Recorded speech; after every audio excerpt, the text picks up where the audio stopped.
የሀዲያ ሙስሊም ሱልጣኔት ስፋቱ 8 ቀናት የሚያስጉዝ ቁመቱ ደግሞ 9 ቀን ጉዞ የሚፈጅ ሆኖ እንደ ፕሮፌሰር ሪቻርድ ፓንክረስት እና ሌሎች ሰዎች ግምት የሀዲያ ሙስሊም ሱልጣኔት ስፋት 160 ኪሎ ሜትር የሚወስድ ሲሆን ርዝመቱ 180 ኪሎ ሜትር የሚወስድ ነበር ወይንም 28800 ኪሎ ሜትር ስኩዌር የመሬት ስፋት ላይ ያረፈን። ይህ ማለት የዛሬን አዲስ አበባ ከተማ አስተዳደር፣ የሐረሪን ክልል፣ የድሬዳዋ ከተማ አስተዳደርና የሲዳማ ክልልን የአራቱን ድምር እጥፍ ያክላል ማለት ነው የመሬት ስፋቱ። አዲስ አበባ 527 ኪሎ ሜትር ስኩዌር ስትሆን ሐረሪ ክልል 334 ኪሎ ሜትር ስኩዌር ናት። ድሬዳዋ 1559 ኪሎ ሜትር ስኩዌር ናት። የሲዳማ ክልል አሁን በቅርቡ የተቋቋመው ማለት ነው 12000 ኪሎ ሜትር ስኩዌር ነው።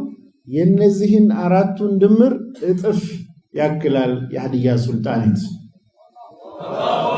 የሀዲያ ሱልጣኔት ስንል ሀዲያ ተብሎ ዛሬ የሚታወቀው ህዝብ ብቻ አልነበረም ነዋሪው።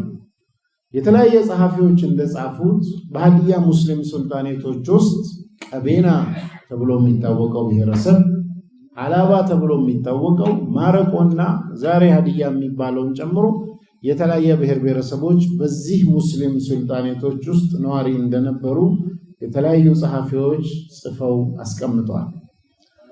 የሀዲያ ሱልጣኔት የነበረው ከሰባቱ ሙስሊም ሱልጣኔት በሰራዊት ብዛት በአንደኛ ደረጃ የሚገኝ ሲሆን 40,000 ፈረሰኛ ጦርና 80,000 እግረኛ ሰራዊት የነበረው ሱልጣኔት ነው።